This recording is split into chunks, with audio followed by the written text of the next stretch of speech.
Hi there, this is Paula with Bark. And this guide will show you how to install and set up the Bark for Schools app on Google Workspace and Microsoft 365.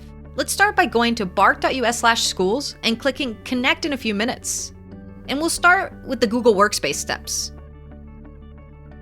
Double check you're logged in to the Google Workspace admin account on the top right, and then click Admin Install. Make sure you allow all the permissions and that you install it for everyone at your organization, especially on the top level of the domain.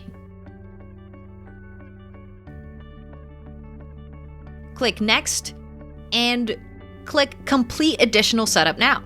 On the top right, log in with that same Google Workspace admin email you used and complete the onboarding.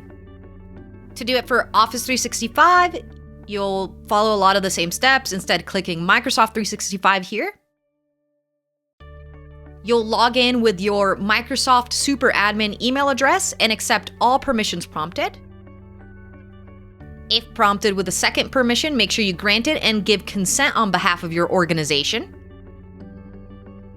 And then you'll be automatically redirected to onboarding, where you'll learn about the product, turn on monitoring for the particular OUs or groups that you'd like, set up web filters, and more. If you have any additional questions, check out our help articles in the video description or email us at schools@bark.us.